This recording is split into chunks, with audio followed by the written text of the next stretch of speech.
Hi Reddit. I'm Jacob. I'm 41, and I'll never forget the exact second my entire life split in two. It started as a normal Sunday. I told my son Ethan, he's 12, that I'd be out for a quick walk with some old college friends. Just an hour. Grab coffee, catch up, be back before lunch.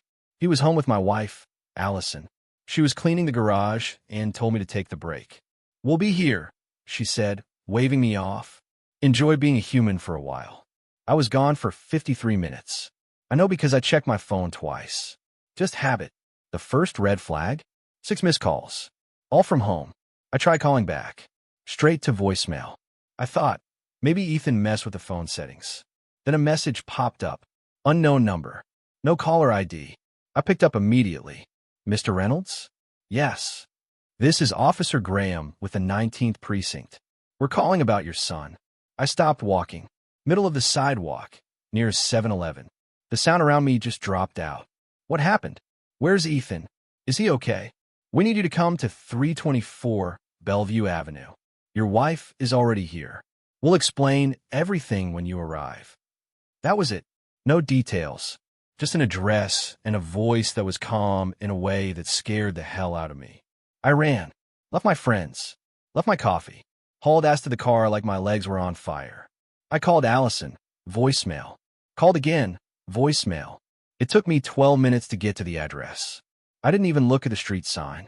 Just followed the flashing lights. Police tape. 2 squad cars. 1 unmarked vehicle. My wife sitting on the curb, face pale, hands in her hair. I slammed the car door and sprinted. "Allison, what the hell happened?" "Where's Ethan?" She looked up, shaking. He ran out." "What do you mean he ran out?" "Of the house." "No, out of the car."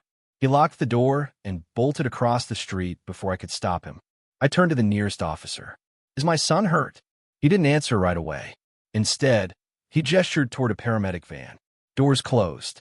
2 EMTs standing outside, silent. "We need you to stay calm, sir. Ethan is safe." But there was an incident. That's when I saw the bike. Ethan's. Mangled under a delivery truck on the corner. And just like that, I couldn't breathe. But I was still wrong. Because what I thought happened. What I assumed. You have no idea how off I was. I stood frozen, staring at the twisted metal that used to be Ethan's bike. My ears rang. My legs felt like they weren't part of me anymore. "Where is he?" I asked again, louder this time. The officer opened the back of the ambulance. And there he was. Ethan, sitting up, face pale, holding an oxygen mask in one hand. He had a gash over his eyebrow and dirt on his shirt, but no broken bones. No neck brace. He looked at me with wide eyes like he'd just seen a ghost. I stepped forward. "Allison said you ran into the street. Why? What happened?" He shook his head. Silent. The paramedic leaned toward me. "He's not talking much. Shocked, probably. Says someone scared him. We're still trying to get details." "Someone scared him?" He keeps saying the man in the silver car. I looked at Allison. She was still on the curb, arms wrapped tight around herself. "You didn't see anything?" She blinked like she just realized I was there. "No. I turned around to take a call from your mom. When I looked back, he was already out of the car and running." The officer stepped between us. "Sir, we're going to need your statement in a minute. Your son mentioned something that makes us think this may not have been an accident." "What does that mean?" He hesitated.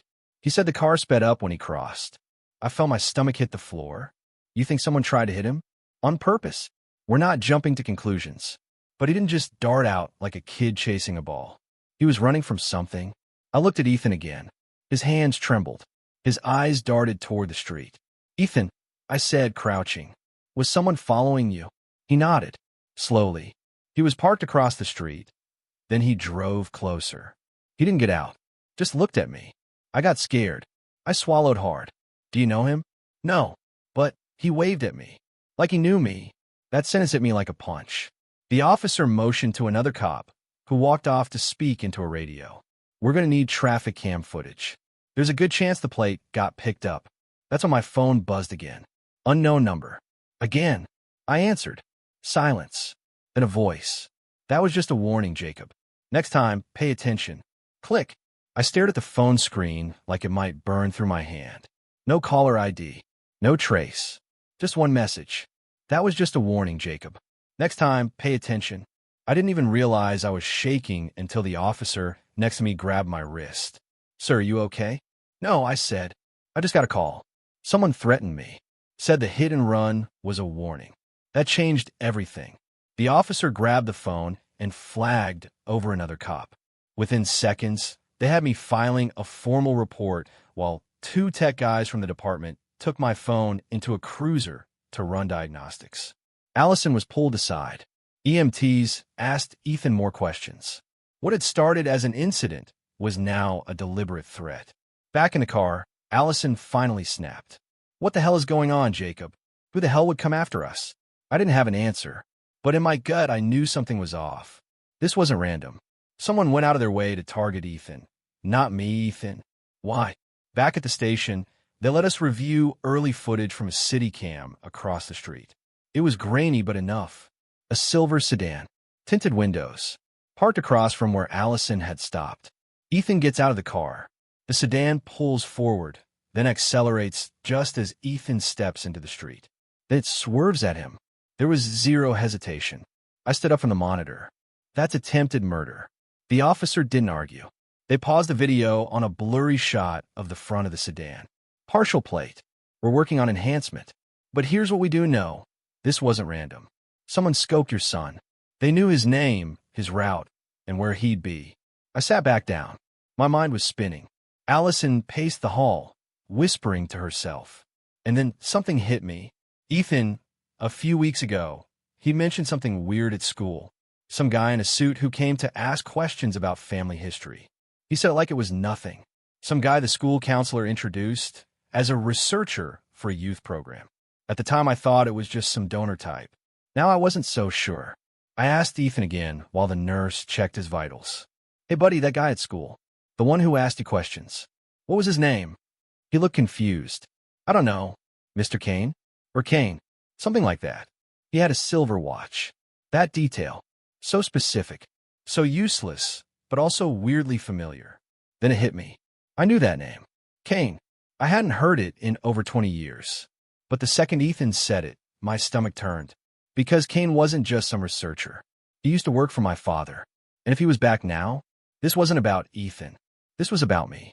The name Kane snapped open a door I'd kept locked for 20 years. I hadn't said that name out loud since I was a teenager. Back when my father, Charles Reynolds, was still building his empire. That's what he called it. Everyone else just called it what it really was. A front. Real estate. Construction. Logistics. But the money didn't come from buildings. It came from leverage, silence, and fear. My dad had people on payroll that didn't show up in tax records. Kane was one of them. Ex-military. The guy who handled things quietly. The guy who once told me, when I was 16 and asked too many questions, "Curiosity gets people hurt, Jacob. Stay in your lane." So why the hell was he back now? And why go after my son? I pulled Allison into the hospital cafeteria while Ethan was getting x-rays. "I need you to listen to me, and I need you not to panic." Wrong choice of words. "Jacob, if you don't tell me what's going on right now, I swear to God." Do you remember how I told you I cut ties with my father when I turned 20? That I walked away and never looked back? She nodded slowly. I didn't just walk away. I testified against one of his shell companies. I gave evidence to the feds in exchange for immunity. Her face dropped. "Are you serious?" He wasn't arrested. He had people in place, scapegoats ready. But he knew I flipped. That's why I changed my name in college. That's why I never talked about my real family. She sat down hard. "So now what? You think this Kane guy, he's back to finish the job?" "I think someone wants to make sure I stay quiet. Forever. And they're using Ethan to get to me." I contacted the FBI office. I gave my statement to all those years ago. Number was still active. Different agent. But the moment I said Jacob Reynolds and Kane, I was transferred immediately. The agent on the phone didn't mince words. "We didn't know Kane was active again. If he's resurfaced and he's targeting your family, you need to get protection now." "Witness protection?" "Not yet.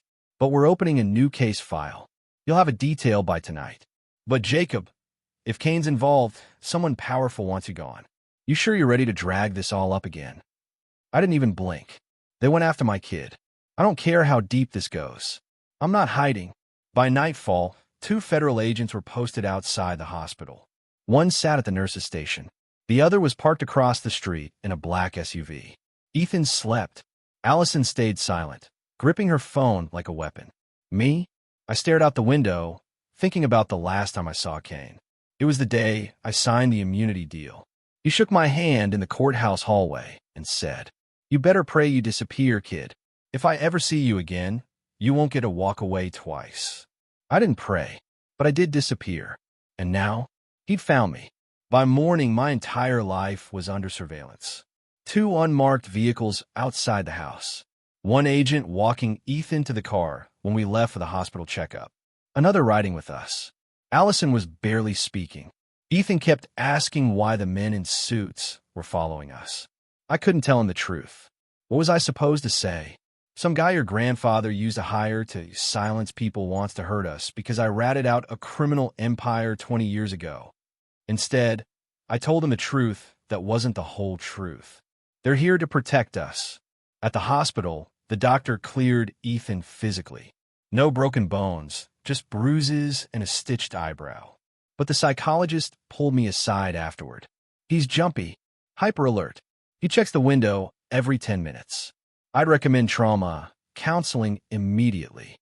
No surprise there. I was sleeping with a baseball bat next to the door, and I was the adult. The agents updated me over lunch. Surveillance footage enhancement came back. Partial license plate matched a rental registered under a fake name. The car was already dumped and burned in an alley 3 towns over. Classic Kane. He's covering his tracks. You know how he works, one agent said. I did. Kane never left prints. Never showed his face on camera. The man was a ghost with a kill switch, which made what came next feel like a punch to the throat. Allison's phone rang. Unknown number. She picked up, thinking it was one of the agents. Instead, it was him. He didn't disguise his voice. Your husband ruined a very important operation years ago, and now he's dragged you into it. Bad luck. She froze. Put on speaker. You touch my son again, and I'll put you in the F***king ground, she snapped. Kane laughed. The boys just leverage. Don't make this about him. Make it about the money. That stopped us both. Money? She mouthed, what money? I didn't know either. At least, not right away. Until Kane said one more thing. Asked Jacob what his father left behind that the feds didn't find. He knows. Then he hung up. I stared at the wall. The memories came flooding back. Stuff I hadn't thought about in 2 decades. A key. A lockbox. A P.O. box I was told never to open. Back when I was still a dumb kid, Dad gave it to me for emergencies. Told me not to mention it to anyone, especially not the lawyers. I figured it was paranoid bullsh**. But what if it wasn't? What if there was still something left? Money, files, blackmail, that Kane, or whoever he's working for thinks I still have access to. I told the agents. One of them leaned forward. If it's real, we need to find it before they do. You up for that? You think I'm going to let this bastard threaten my son and just sit here? I grabbed my coat. Let's go open the damn box. The key was still where I left it, wrapped in duct tape, shoved inside a ripped envelope, tucked behind a loose panel in the garage wall of the house I grew up in. The house no one had lived in for years, boarded up, owned by the bank, forgotten. But that panel? Still loose. Still hiding what Kane wanted. We parked 2 blocks away. One agent stayed in the car, scanning the perimeter. The other moved with me, quiet, fast, checking corners like a man used to raids. Inside, the place smelled like dust and regret. Empty beer bottles, graffiti, mold on the kitchen tile. I went straight to the garage, pulled the panel. Heart pounding. There it was. That old damn envelope. Still sealed. I opened it and dumped out what was inside. A key, old school, brass P.O. box style. A note, scribbled in my dad's handwriting. If you're reading this, it means you made a choice. I hope it wasn't the wrong one. Underneath it, a bank receipt, dated 2004. Amount, $2 million. I blinked hard. This real? The agent asked. I nodded. Slowly. He once told me he stashed money no one could trace. I thought it was a lie. Looks like he wasn't bluffing. We headed to the bank listed on the paper, an old regional credit union across town. I hadn't stepped inside it in 20 years. The key still fit the lock. Inside the box? Cash. Bundles. Neatly rubber-banded, tight stacks wrapped in plastic. a thumb drive in a metal casing, and under it all, a small black notebook labeled Contingency Level 5. The agent swore under his breath. You have any idea what's on this? No, but I'm guessing Kane does. We didn't open the notebook at the bank. Too risky. Too exposed. We took the whole box to the field office under armed escort. Not dramatic, just business. They moved fast now. Kane wasn't just some old name anymore. He was active, and the money meant leverage. The notebook? It was a hit list. Not names to kill, names Dad paid. Cops, judges, city planners, all logged with dates, amounts, and handwritten notes. Wife has gambling issue. Pressure here if needed. / he'll roll if you hit his brother. The thumb drive had digital backups, plus audio recordings, and one video file. Just one. It opened with my dad, sitting in the very garage I found the key in. If this ever gets out, I'm dead. But if Jacob's watching this, son, I kept you out of it as long as I could.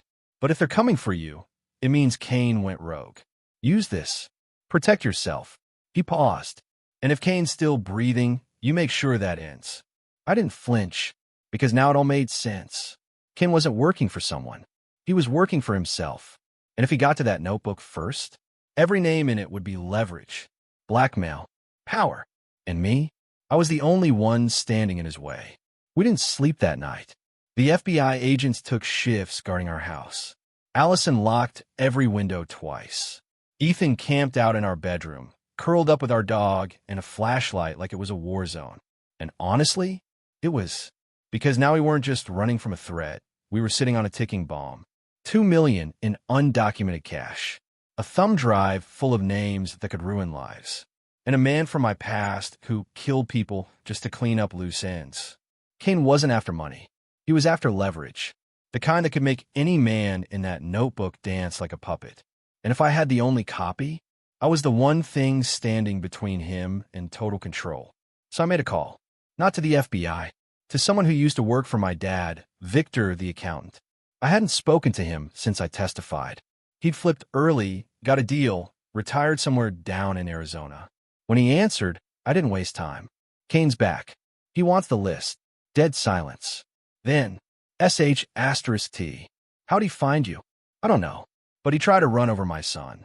He's not bluffing. Victor exhaled. Listen to me very carefully. That notebook?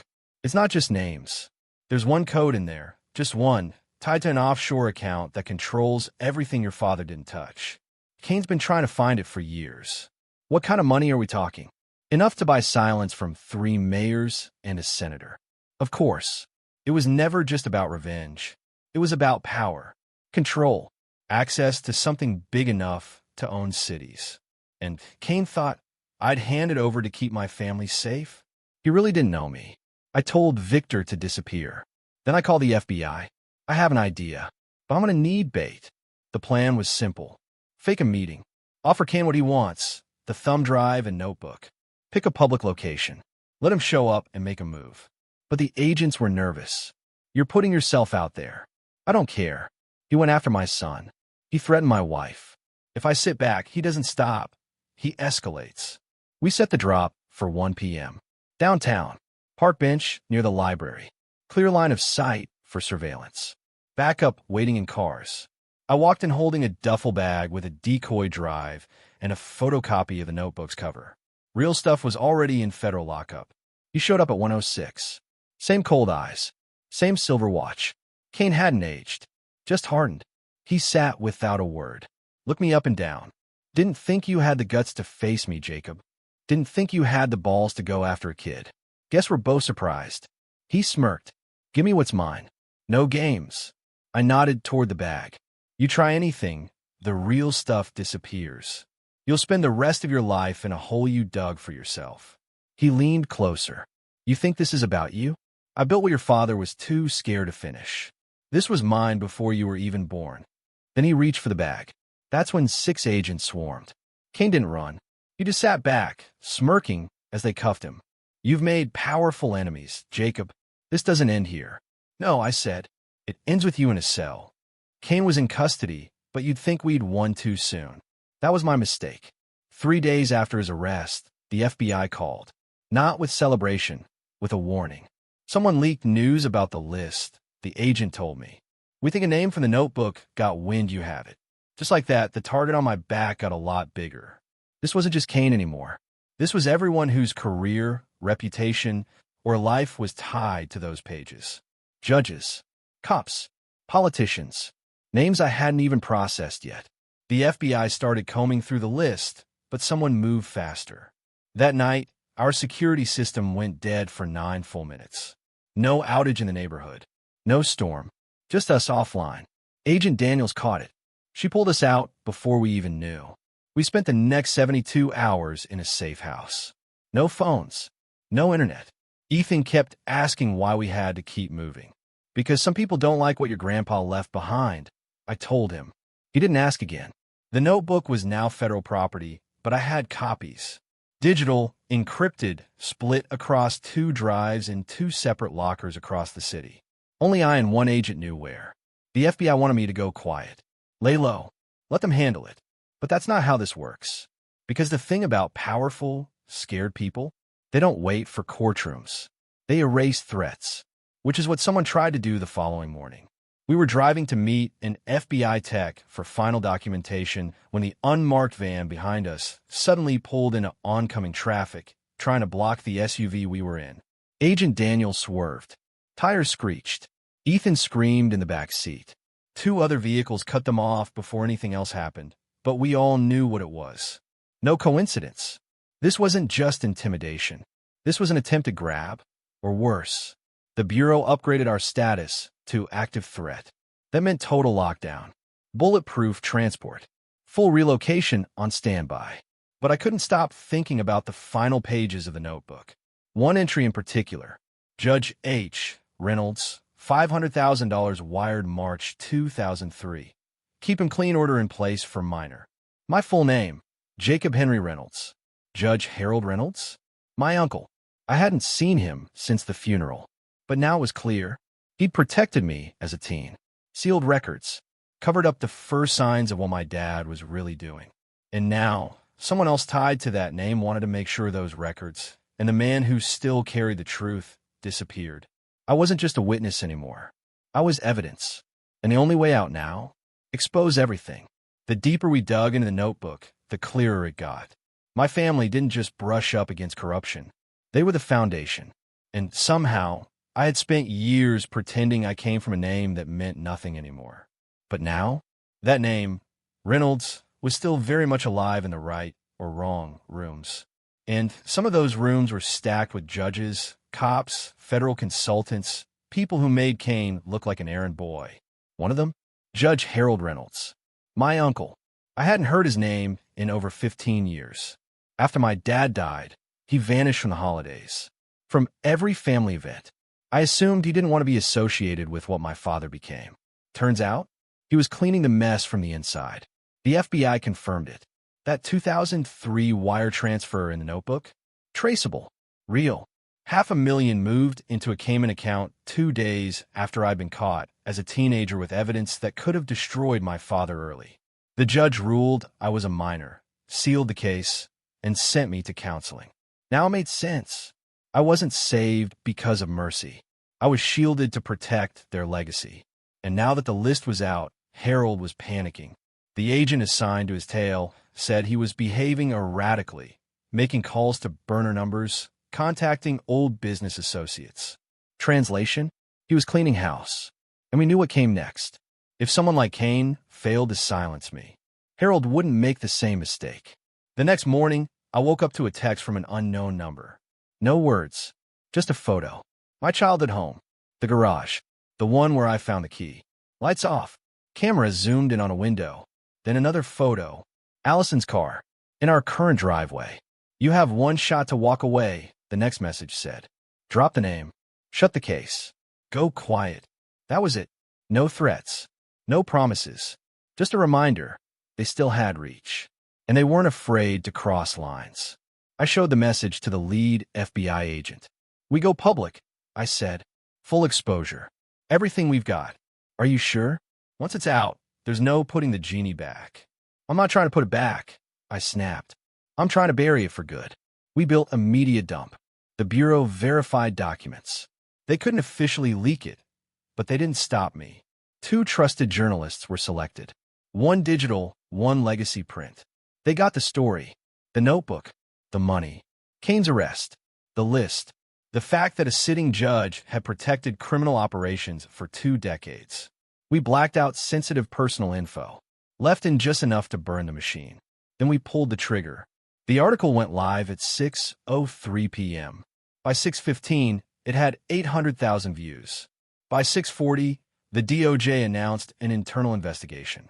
By 7:10, Judge Harold Reynolds resigned. By 9 o'clock, someone tried to cut our power at the safe house. They didn't get far, because this time we were ready. They came at 3:17 a.m. No warning, no noise, just a black SUV that crept down the hill with its lights off, parked across the street, and cut the engine. 2 men stepped out. No masks, no hesitation. They moved toward the side of the safe house, where the perimeter lights had mysteriously failed. I watched it all from the second-floor window, not through binoculars, through my own damn eyes. I tapped the panic alert the agents gave me. 30 seconds later, the place lit up. Sirens, floodlights, voices barking from every angle. The 2 men turned to run, but didn't make it 10 feet before they were on the ground, tackled, cuffed, faces slammed into gravel. Not hired muscle, not outsiders. Private security contractors, registered under a company owned by a shell firm tied to my uncle's investment portfolio. Judge Harold Reynolds was still playing the game, even after stepping down. The next day, he was arrested. Wire fraud, obstruction, conspiracy, evidence tampering going back 2 decades. When they brought him in, I wasn't there, but I saw the footage on the news. Him in cuffs, hiding his face, reporters shouting, "Is it true you used your nephew as a shield? How long were you protecting Charles Reynolds' operations? Did you order a hit on Jacob Reynolds' family?" That last one hit hard, even if I knew the answer. Kane pled out. The day of his sentencing, I got a letter. Handwritten, no return address. The Fed scanned it. No toxins, no trackers, just ink. It said, "I told your father you were soft. I was wrong. You're still not one of us. But you played it smart. For what it's worth, I respect the kill shot." That was it. No apology. No threat. Just a signature. Kane. Now, we live in a different city. New names. New home. Ethan's in therapy, but he's laughing again. Allison's sleeping through the night.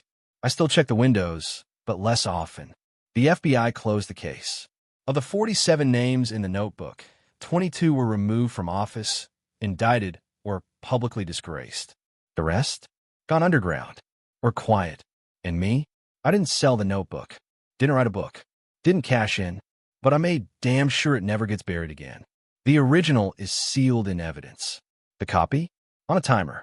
Distributed to 3 encrypted dead man switches.